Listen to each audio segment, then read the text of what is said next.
Ikhwatal iman, a'azzani Allah wa iyyakum. Kita hidup di dunia tidak akan selama-lamanya.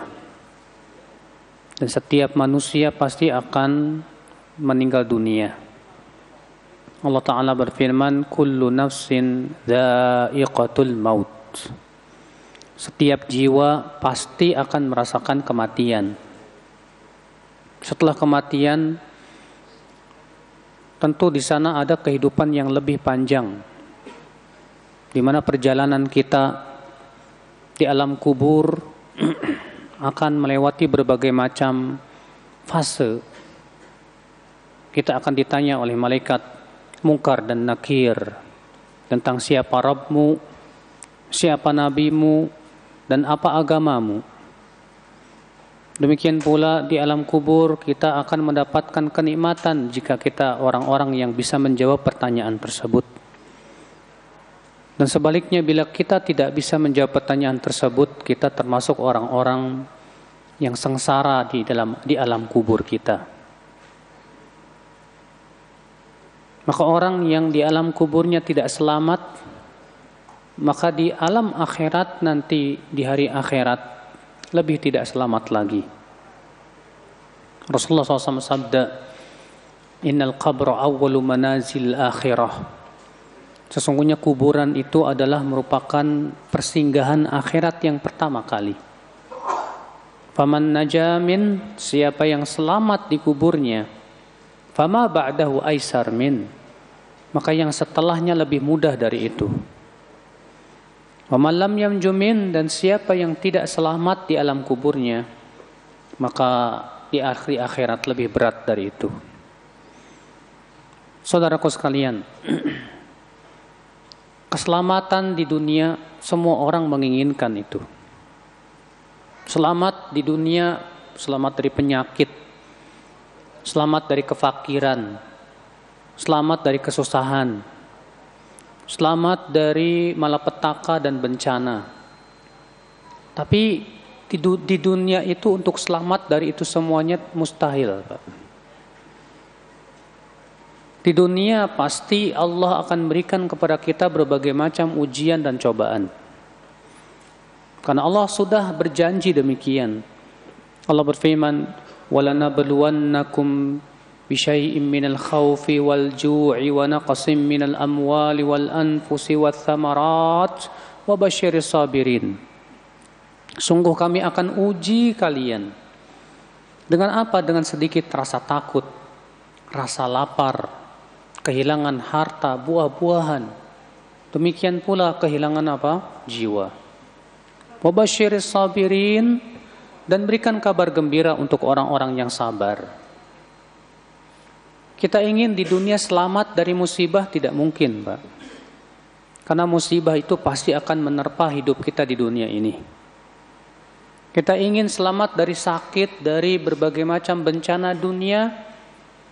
Bagaimana caranya? Akan tetapi tentunya Bapak sekalian, keselamatan di dunia itu sementara. Selamat di dunia itu sementara. Sedangkan selamat di akhirat itulah keselamatan yang hakiki. Sebab seseorang yang selamat di dalam kehidupan akhirat dari api neraka, maka dia akan mendapatkan kebahagiaan yang selama-lamanya, abadal abidin. Dan kenikmatan surga tentu tidak bisa dibandingkan dengan kenikmatan dunia. Kenikmatan dunia hanyalah setetes daripada kenikmatan surga. Maka jangan sampai kita memperebutkan setetes lalu mengorbankan samudera kenikmatan. Saudara-saudara sekalian, ikhwatal iman, a'azzani Allah wa iyyakum. Di dunia kita ingin selamat. Di akhirat kita pun ingin selamat juga. Kita senantiasa berdoa, Rabbana atina fid dunya hasanah wa fil akhirati hasanah wa qina adzabannar. Wahai Rabb kami, berikan kepada kami di dunia hasanah kebaikan, dan berikan kepada kami di akhirat pun hasanah kebaikan, dan pelihara kami dari azab api neraka. Saudaraku sekalian, ikhwatal iman, a'azzani Allah wa iyyakum. Namun yang harus kita fahami dan kita sadari. Tidak mungkin kita mendapatkan keselamatan hakiki di dunia dan akhirat kecuali dengan kita mengenal pencipta kita, Allah Subhanahu wa taala. Allah yang sudah menciptakan langit dan bumi ini. Allah yang sudah menciptakan seluruh manusia. Allah yang menciptakan berbagai macam kebutuhan untuk kita. Di bumi yang kita lihat berupa gunung-gunung yang tinggi, berupa pepohonan dengan berbagai macamnya. Demikian pula bunga-bunga yang berwarna-warni. Semua itu penciptanya Allah Subhanahu wa taala. Maka ya akhal Islam, keselamatan itu hakikatnya milik Allah saja. Maka siapa yang ingin diselamatkan di dunia dan akhirat, maka kewajiban dia adalah hendaklah ia mengenal Allah Subhanahu wa taala. Hendaklah ia mengenal hak-hak Allah Subhanahu wa taala. Karena dialah pemilik keselamatan. Kalau Allah takdirkan kita tidak selamat, kita tidak mungkin selamat. Siapapun orang yang ingin menyelamatkan kita, tapi kalau Allah takdirkan kita tidak selamat, tidak mungkin kita selamat.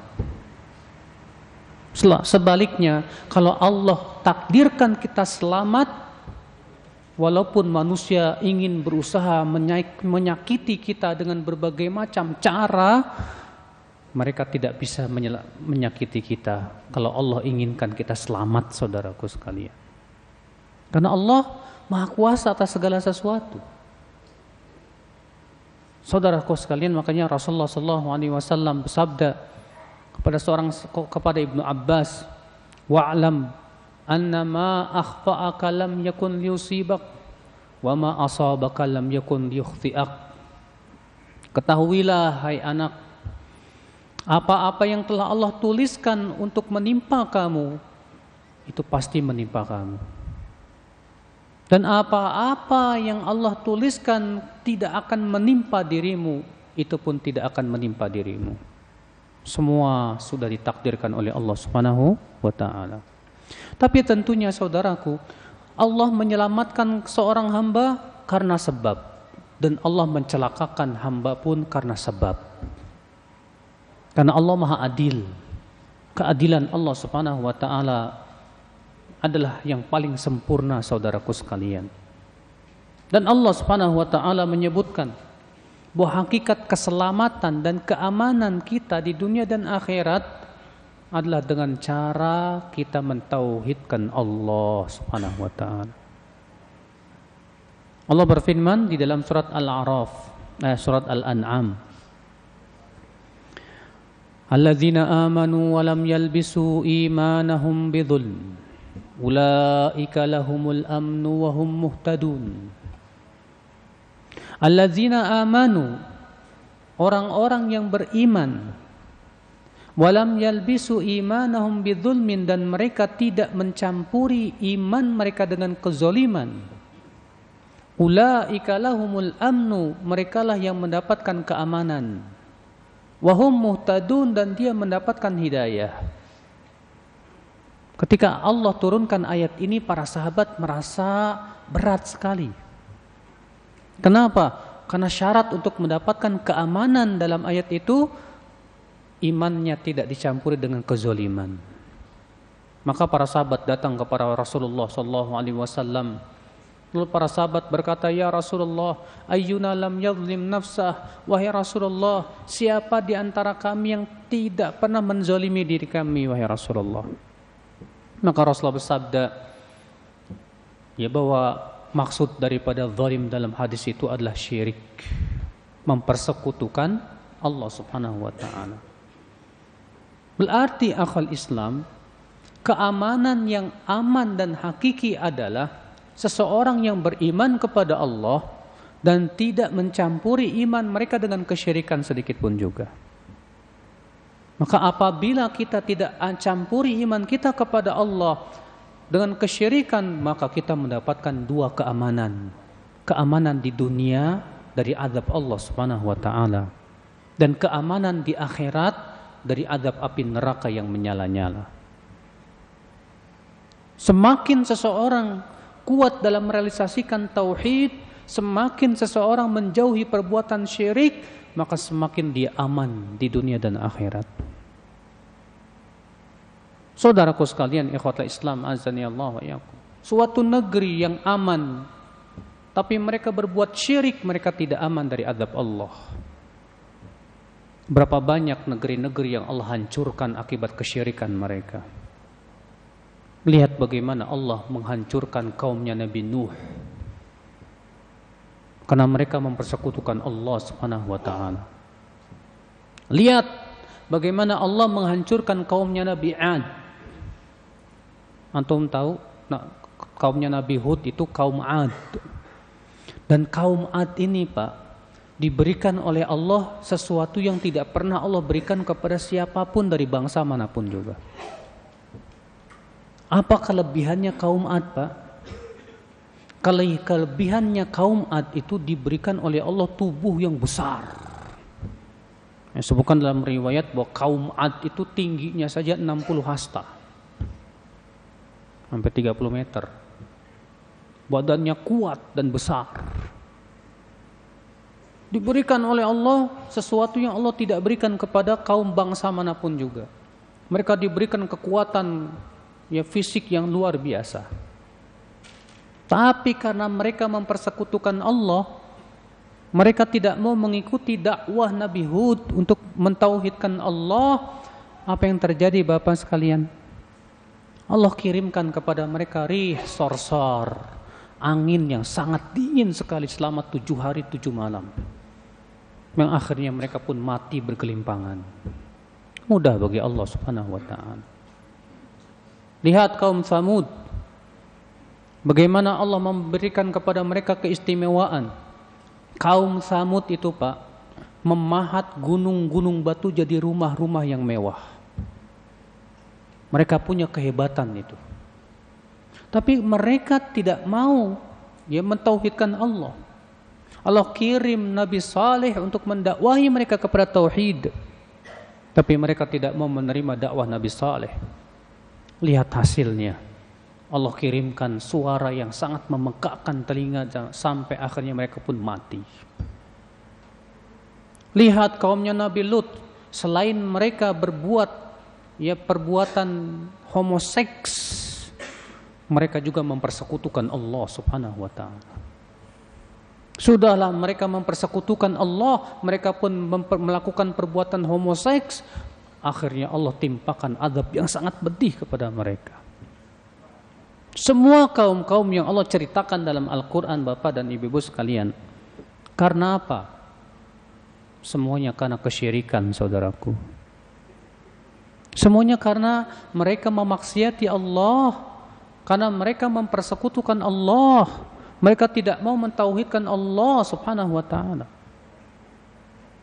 Maka saudaraku sekalian, siapa yang di dunia ini kita ingin diselamatkan dari azab Allah, dari malapetaka, tauhidkan Allah.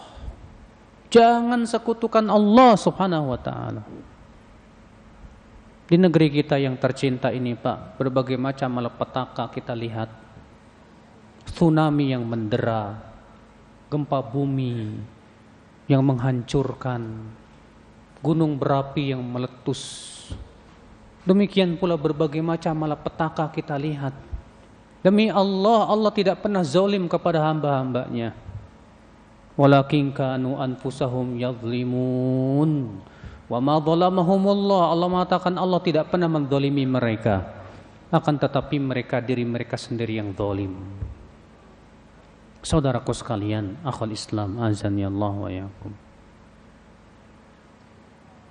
Maka saudaraku, inilah ya akhi, keselamatan yang hakiki adalah dengan cara mentauhidkan Allah Subhanahu wa taala.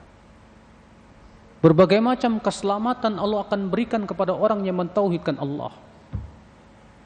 Bagaimana apa keselamatan yang akan Allah berikan bagi mereka orang-orang yang mentauhidkan Allah? Yang pertama, saudaraku, di dunia Allah akan selamatkan mereka dari adabnya yang pedih. Karena suatu kaum, suatu negeri yang beriman dan mentauhidkan Allah, Allah akan selamatkan mereka dari malapetaka, bahkan Allah berikan keberkahan pada negeri mereka itu. Allah menyebutkan dalam surat Al-A'raf, "Walau anna ahlal qura amanu wattaqau lafatahna 'alaihim barakatim minas sama'i wal ard."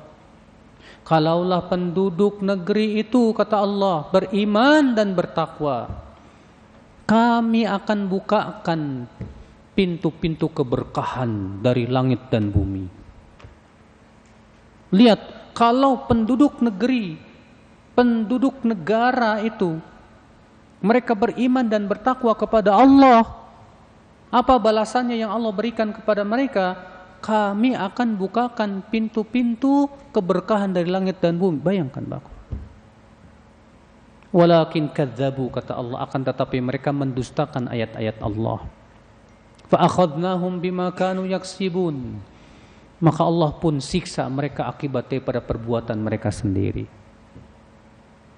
Saudaraku, akhal Islam, azani Allah wa iyyakum. Di sini Allah menjamin, Pak, bahwa tauhid, iman, takwa itu semuanya akan membuka pintu keberkahan insyaallah, ya, dari langit dan bumi. Berarti sebaliknya, syirik itu mencabut keberkahan. Suatu negeri yang tersebar padanya kesyirikan, Allah pasti cabut keberkahan negeri tersebut. Saudaraku sekalian, ikhwatul Islam, azani Allah wa iyyakum.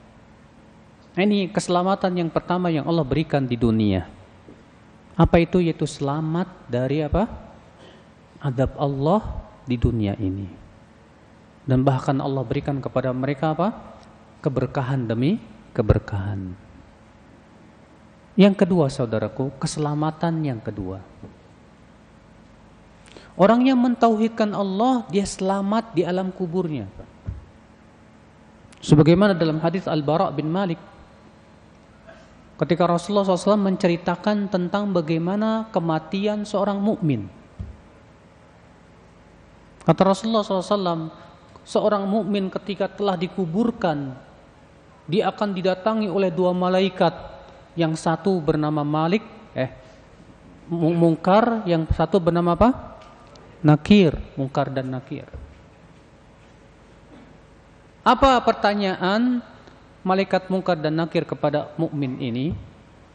Man rabbuka, siapa Tuhanmu? Dalam riwayat Bukhari disebutkan, ketika si mukmin ini ditanya tentang siapa Tuhanmu, si mukmin ini bersyahadat, asyhadu alla ilaha illallah. Lalu ditanya lagi, siapa lelaki yang diutus padamu? Itu siapa nabimu itu? Maka si mukmin ini mengatakan, huwa Muhammad, Muhammad. Kami dahulu di dunia membenarkannya dan mengikutinya. Maka kemudian dikatakan kepada si mukmin ini, benar hambaku itu. Bukakan kepada dia, perlihatkan tempatnya di surga. Maka kemudian kuburannya diluaskan dan diberikan cahaya oleh Allah Subhanahu wa taala. Beda dengan orang kafir atau orang munafik, Pak. Orang kafir atau orang munafik ketika ditanya man rabbuka, siapa Tuhanmu? Sebutkan dalam riwayat, maka dia akan berkata, la adri, saya enggak tahu. Innama sami'tun nas yaqulunahu faqultuhu. Aku dahulu di dunia cuma mendengar orang-orang mengucapkan sesuatu, maka aku pun ikut-ikutan mengucapkannya. Saudaraku sekalian, akhwal Islam, azani Allah wa iyyakum. Lihat, ya, orang kafir ini enggak kenal Allah, Pak. Mereka bahkan mempersekutukan Allah Subhanahu wa taala. Maka akibatnya apa yang terjadi di alam kubur? Mereka enggak bisa menjawab pertanyaan Mungkar dan Nakir. Ketika mereka tidak bisa menjawab pertanyaan Mungkar dan Nakir, apa yang terjadi? Kata Rasulullah, fayudrabu bimitraqatin min hadid, dipukullah ia dengan palu besi. Fayasihu sayhatan, lalu ia pun berteriak sekeras-kerasnya. Yasma'uha man yaliha, terdengar oleh makhluk-makhluk yang ada di sekitar kuburannya. illa tsaqalain, kecuali manusia dan jin. Binatang-binatang bisa dengar, bisa. Ya. Saudara-saudaraku sekalian, ikhwatul iman, a'azzani Allah wa iyyakum. Lihat ya akhi. Ya. Berarti orang yang mentauhidkan Allah di kuburannya apa? Selamat. Sedangkan orang yang mempersekutukan Allah, berbuat syirik, di kuburan yang gak bakalan selamat. Di kuburannya pasti akan diazab oleh Allah terus menerus. Ini keselamatan yang kedua yang Allah berikan, Pak, bagi orang yang mentauhidkan Allah. Keselamatan yang ketiga, dan ini keselamatan yang paling besar. Apa itu ya akhwat Islam? Keselamatan dari api neraka. Atau selamat dari kekal dalam neraka. Karena orang yang mentauhidkan Allah, Bapak dan Ibu sekalian, jika ia tauhidnya sempurna, maka ia akan masuk surga tanpa hisab dan azab. Tapi kalau ternyata tauhidnya tidak sempurna, ia akan masuk surga. Bisa jadi dengan cara dihisab dan diazab terlebih dahulu. Tapi karena ia mentauhidkan Allah, tetap dia mendapatkan jaminan masuk apa? Surga. Makanya Masya Allah Bapak sekalian dan Ibu sekalian, orang yang mentauhidkan Allah itu luar biasa, Pak. Rasulullah SAW bersabda dalam hadis yang dikutip Imam Al-Hakim, yakhruju minan nar, akan keluar dari api neraka, man qala la ilaha illallah, akan keluar dari api neraka orang yang mengucapkan la ilaha illallah, akan keluar. Wa fi qalbi mithqala dzarratin min iman, walaupun di hatinya hanya sebesar biji sawi dari apa? Keimanan, saudaraku sekalian. Tauhid, lihat tauhid. Bagaimana pengaruh tauhid dalam kehidupan. Saudaraku sekalian, ini 3 keselamatan luar biasa, Pak. Orang yang mentauhidkan Allah di dunia selamat, di kuburan selamat, di mana? Di dalam api neraka pun, di dalam kehidupan akhirat pun ia selamat dari api neraka. Subhanallah. Adakah, Pak, keselamatan yang lebih besar dari ini? Mana yang lebih besar? Selamat dari penyakit atau selamat dari api neraka? Selamat dari api neraka lebih besar. Mana yang lebih besar, Pak? Selamat dari mara bahaya di dunia atau selamat dari bahaya api neraka? Tentu selamat dari api neraka itu lebih besar, Pak. Maka ya akhi, kalau kita ingin mendapatkan 3 macam keselamatan ini, tauhidkan Allah. Jangan sekutukan Allah. Jangan kita menganggap remeh masalah syirik. Ingat saudaraku sekalian, kesyirikan itu di mata Allah dosa yang paling besar. Sampai-sampai Allah menyatakan bahwa Allah tidak akan mengampuni dosa orang yang berbuat syirik jika ia wafat di atas syirik. Allah berfirman, innallaha la yaghfiru an yushraka bih. Allah tidak akan mengampuni dosa syirik. Allah tidak akan mengampuni dosa syirik selama-lamanya. Kalau ada orang meninggal di atas syirik, jangan harap masuk surga. Allah juga berfirman, innahu may yusyrik billahi faqad harrama 'alaihil jannah. Dalam surat Al-Maidah. Sesungguhnya siapa yang mempersekutukan Allah, maka Allah haramkan ia masuk surga. Surga milik siapa, Pak? Milik Allah. Bukan milik nenek moyang kita, bukan, Pak. Surga milik Allah. Allah hanya memasukkan ke surga orang-orang yang mentauhidkan Allah saja. Adapun orang-orang yang mempersekutukan Allah, tidak mungkin Allah masukkan ke dalam surga. Tidak mungkin, haram dia masuk surga. Kenapa Bapak sekalian? Karena hakikat syirik itu menghina Allah. Bapak berdoa kepada Allah tapi juga berdoa kepada selain Allah. Sama saja Bapak mengatakan ada selain Allah yang sama dengan Allah. Sama saja Bapak menyamakan Allah dengan makhluknya yang rendah, makhluknya yang lemah. Bagaimana mau disamakan coba Pak? Antara Allah dengan makhluknya yang butuh kepada Allah Pak. Semua makhluk butuh kepada Allah tidak Pak? Semua butuh Allah. Matahari membutuhkan karunia Allah, para nabi membutuhkan karunia Allah, para malaikat membutuhkan karunia Allah. Tahu-tahu Bapak menjadikan mereka sebagai tandingan selain Allah. Allah tidak ridho Pak. Orang mereka itu semua makhluk yang Allah ciptakan. Mereka semua itu membutuhkan karunia Allah. Kenapa kamu sembah selain Allah? Allah tidak ridho itu Pak. Allah tidak ridho.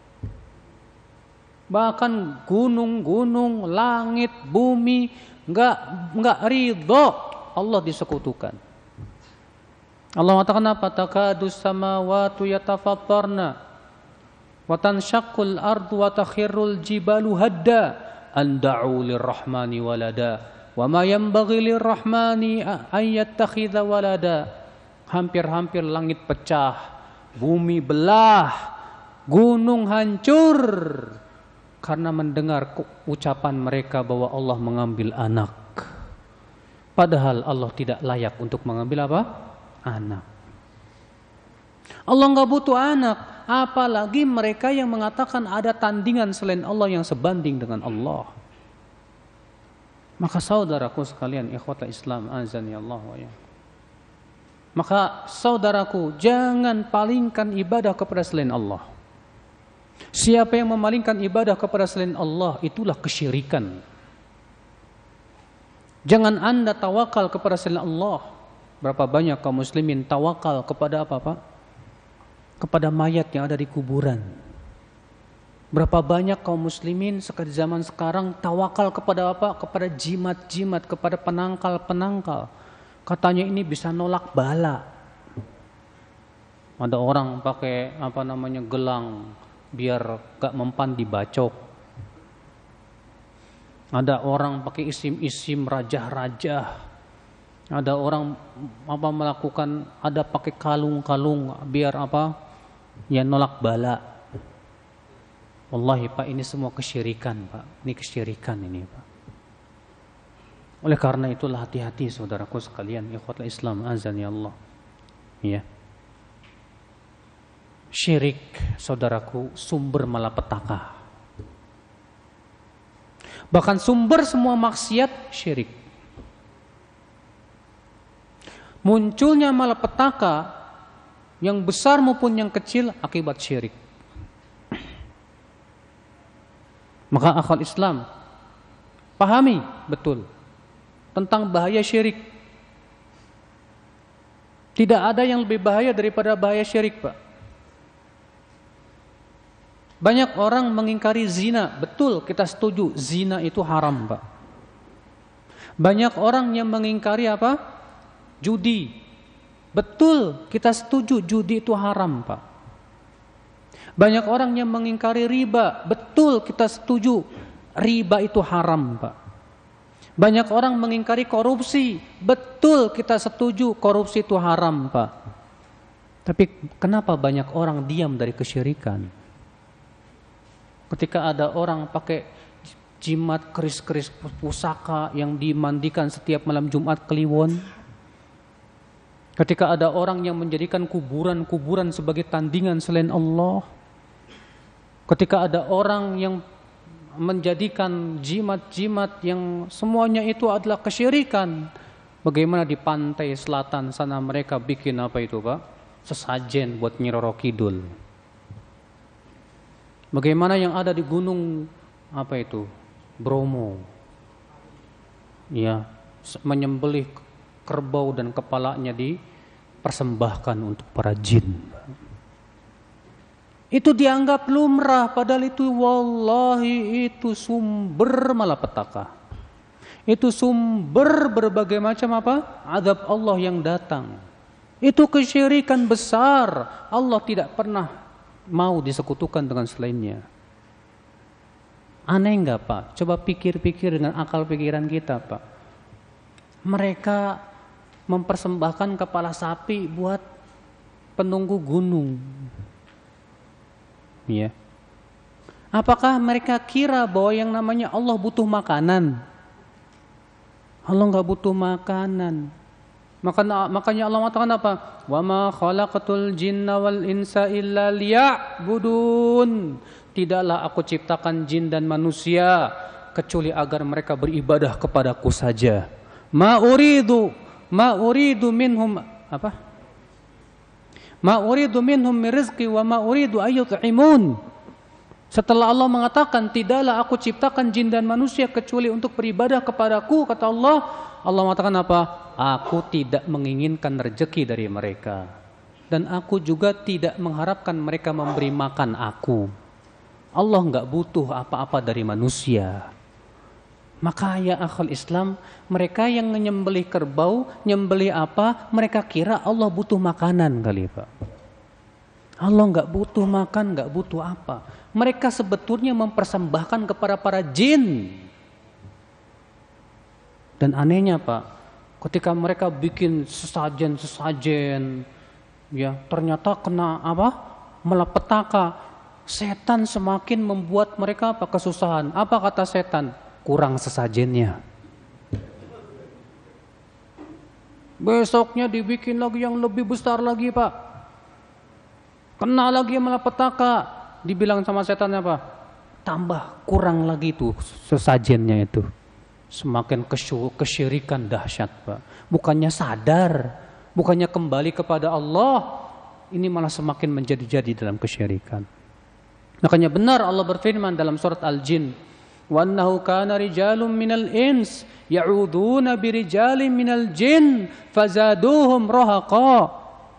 Dan bahwasannya ada beberapa laki-laki manusia meminta perlindungan kepada laki-laki dari jin, dan para jin itu semakin membuat mereka susah.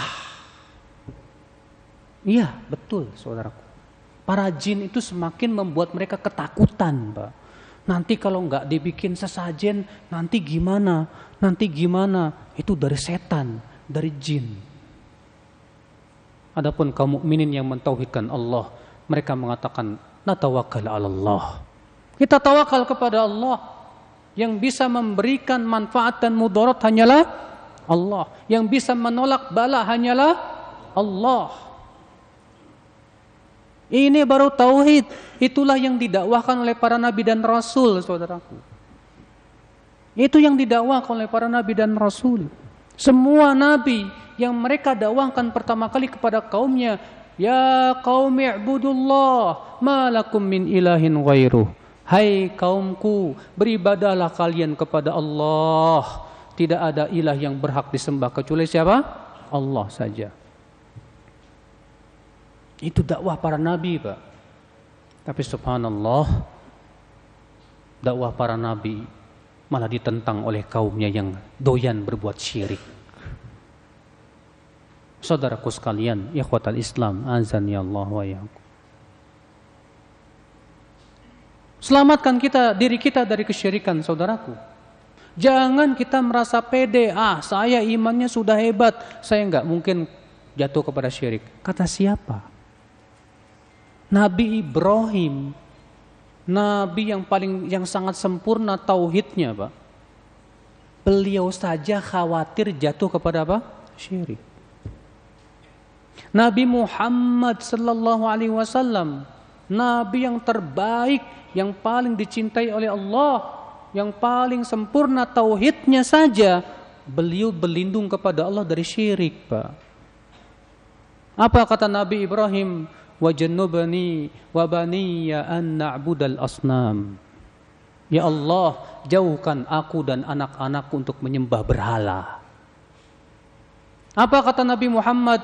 Allahumma inni a'udzubika an usyrika bika syai'an a'lamu wa astaghfiruka lima la a'lamu. Ya Allah, aku berlindung kepada Engkau untuk mempersekutukan Engkau dalam keadaan aku tahu.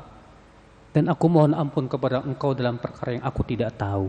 Rasulullah berlindung dari kesyirikan, Pak. Maka kita jangan merasa yakin, pede dengan wah iman saya sudah hebat. Rasulullah saja merasa tidak aman terhadap para sahabat pada keimanan mereka. Padahal kan keimanan para sahabat luar biasa, tidak Pak? 5 hari sebelum Rasulullah wafat, Rasulullah mewanti-wanti. Apa kata Rasulullah? Ala la'natullah alal yahudi wan nasara ittakhadhu qubur anbiya'ihim masajid. Ketahuilah laknat Allah atas Yahudi dan Nasrani. Mereka menjadikan kuburan nabi mereka sebagai masjid. Yuhadziruhum ma sana'u. Rasulullah mewanti-wanti jangan sampai para sahabat melakukan perbuatan mereka. Mengambil kuburan sebagai apa? Masjid. Kenapa kata para ulama? Karena ini dzari'atun ila syirik. Ini wasilah menuju syirik, saudaraku. Karena ya akhi, kesyirikan yang ditimbulkan dari kuburan itu lebih berat loh Pak. Fitnah kuburan itu lebih berat daripada fitnah batu akik Pak. Walaupun banyak juga orang yang menjadikan batu akik sebagai jimat, ada. Tapi fitnah kuburan lebih mengerikan Pak. Banyak orang kalau suruh ngelewatin kuburan merasanya kayak gimana gitu Pak. Tapi kalau ngelewatin batu akik biasa aja. Makanya fitnah kuburan besar, berat. Maka Rasulullah SAW melaknat orang yang mengambil kuburan sebagai apa? Masjid. Karena itu jalan terbesar untuk disembah selain Allah Subhanahu wa ta'ala. Di tempat saya Pak, ada sebuah tempat kuburan yang dikeramatkan Pak. Mereka punya keyakinan bahwa orang yang ziarah ke sana itu lalu mandi di kali di situ dan dekat situ, dosanya habis dan pasti terkabul doanya. Saya punya teman pernah mendatangi sebuah tempat perkuburan keramat Pak. Ketika datang ke tempat situ, dia melihat orang-orang lagi khusyuk baca Quran Pak. Baca Qurannya di kuburan, bukannya di rumah. Kemudian dia nanya, Mas, kamu sudah berapa hari di sini di kuburan? Sudah 3 hari Mas. Sudah 3 kali hatam. Di rumahnya belum tentu hatam Pak. Terus dia nanya, Mas kesini ke kuburan mau ngapain? Kalau Mas mau enteng jodoh, ini kuburannya Mas. Kalau mau naik pangkat, kuburannya yang ini Pak. Ini kuburannya ada tugas masing-masing. La haula wala quwata illa billah. Ini kesyirikan Pak. Mayat yang ada di kuburan sudah tidak bisa memberikan manfaat dan mudarat. Allah mengatakan dalam surat Al-A'raf ayat 188. Apa kata Allah? Qul la amliku li nafsi naf'an wa la dharran illa ma syaa Allah. Katakan hai Muhammad, ini yang disuruh ngomong siapa? Nabi Muhammad sallallahu alaihi wasallam, nabi kita. Katakan hai Muhammad, aku tidak memiliki untuk diriku manfaat dan mudarat kecuali apa yang Allah kehendaki. Lihat, Rasulullah saja tidak bisa memberikan manfaat dan mudarat untuk dirinya sendiri semasa beliau masih hidup. Bagaimana setelah meninggal?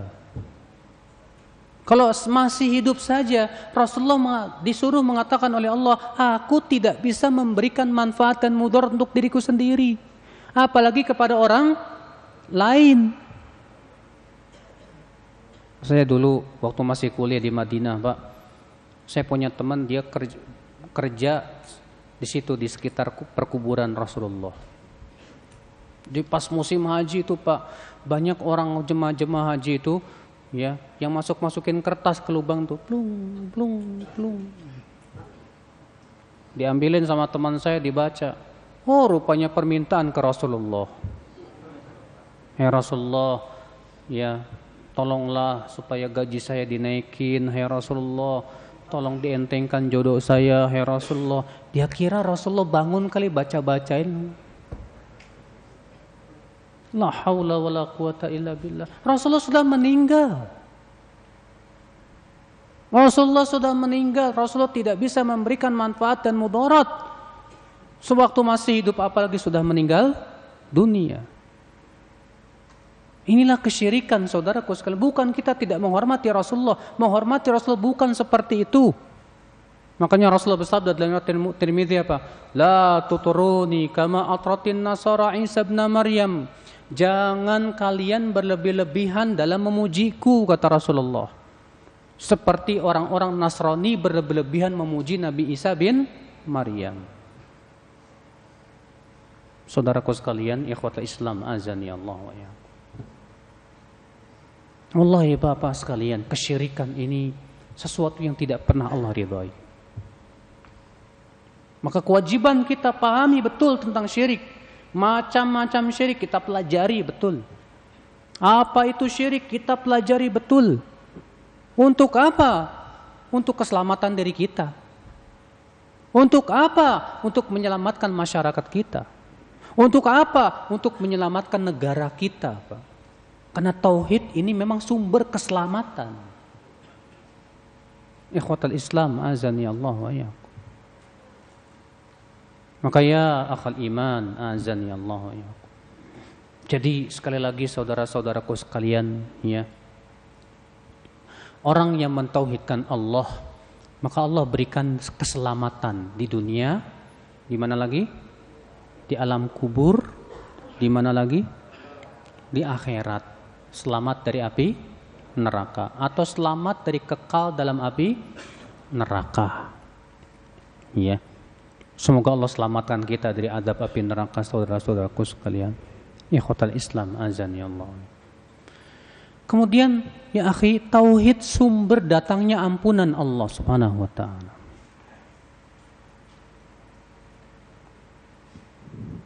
Tidak mungkin orang yang berbuat syirik diampuni oleh Allah. Walaupun amal solehnya banyak, Pak.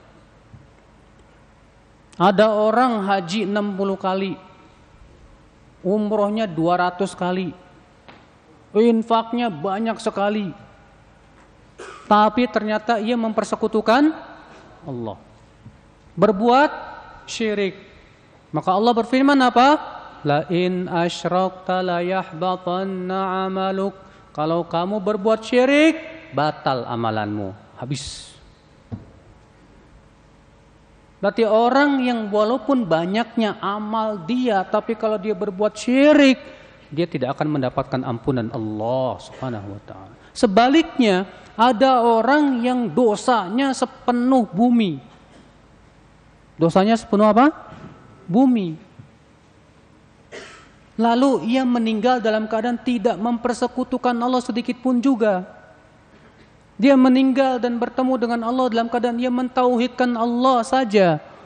Maka Allah akan datang membawa ampunan sepenuh bumi juga.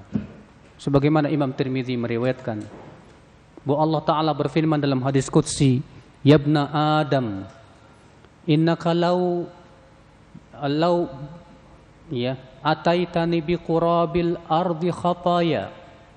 Kalau kamu datang membawa dosa sepenuh bumi, thumma laqitani la tusyrik bi syai'a.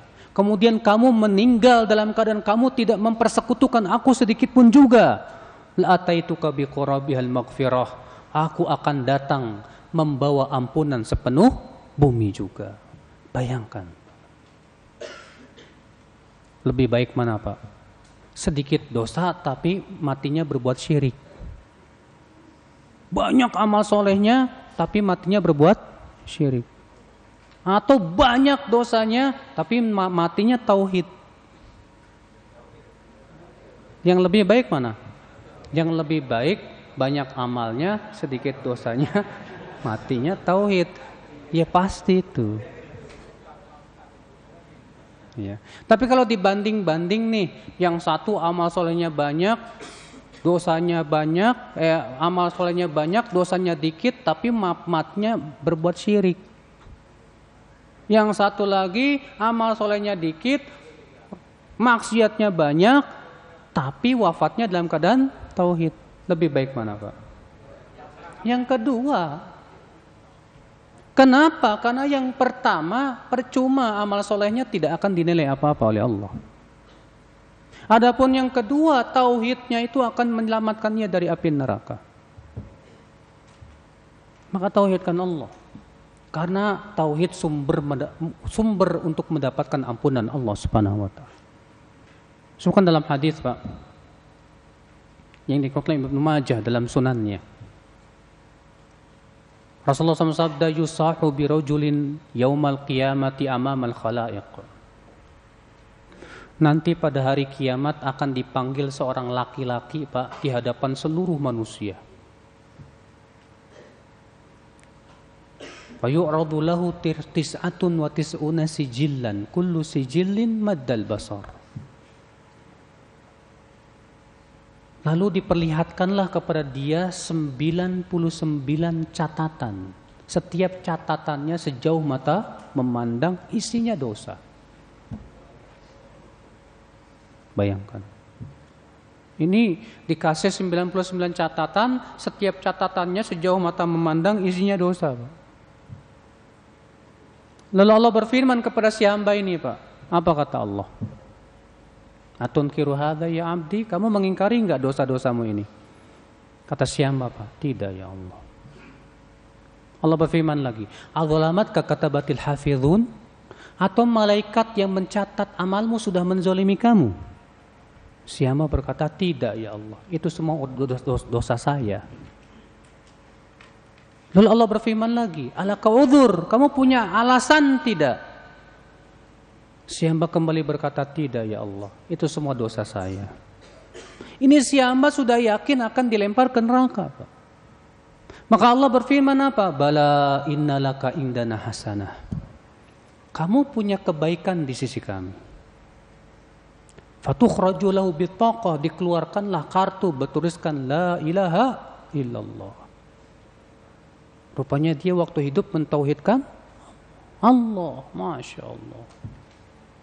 Lalu si hamba ini berkata, ya Rabb, ma hadhil bitaqa binisbati litilka sijillat. Ya Allah, apa hebatnya satu kartu kecil gini dibandingkan dengan 99 catatan, setiap catatannya sejauh mata memandang isinya dosa. Apa hebatnya ya Allah? Maka Allah berfirman, innaka la tuzlam, kamu tidak akan dizalimi di hari ini. Diambillah timbangan. Disimpanlah kartu la ilaha illallah dalam satu neraca. Dan disimpan 99 catatan dalam neraca yang berikutnya. Apa yang terjadi, Pak? Fathaqulatil bitaqah. Beratlah kartu la ilaha illallah. Rupanya Allah maafkan dia. Karena tauhidnya kepada Allah. Tuh lihat. Makanya tauhid itu sumber mendapatkan apa? Ampunan. Kalau kita ingin diampuni oleh Allah, tauhidkan Allah, jauhkan kesyirikan. Tapi kalau kita tidak ingin diampuni Allah, silakan kamu berbuat syirik. Kalau kamu berbuat syirik dan wafat di atas kesyirikan, jangan harap kamu akan masuk ke dalam surga Allah Subhanahu wa taala yang luasnya seluas langit dan bumi. Ya akhal Islam, azan ya Allah wa iyyakum. Maka dari itulah saudaraku sekalian, kalau kita ingin mendapatkan ampunan dari Allah, segera tauhidkan Allah ya, jauhkan berbagai macam kesyirikan-kesyirikan. Ini yang kedua saudaraku, bahwa sumber untuk mendapatkan ampunan itu apa? Tauhid. Apa? Tauhid. Ya. Dan sumber tidak mendapatkan ampunan itu apa? Syirik. Kemudian yang ketiga ya, bahwa tauhid itulah syarat diterimanya amal soleh kita. Amal soleh kita itu percuma, Pak, sia-sia kalau disertai dengan kesyirikan kepada Allah Subhanahu wa taala. Tapi kalau kita mentauhidkan Allah dan kokoh tauhid kita kepada Allah, maka insya Allah amalan soleh yang kecil pun menjadi berlipat ganda di sisi Allah Subhanahu wa Ta'ala. Kenapa? Karena kita mentauhidkan Allah Subhanahu wa Ta'ala. Makanya lihat Pak, para sahabat itu orang yang paling mentauhidkan Allah. Orang yang paling mentauhidkan Allah itu para sahabat Pak. Makanya mereka Pak, amalan soleh mereka itu lebih unggul dibandingkan dengan generasi setelahnya.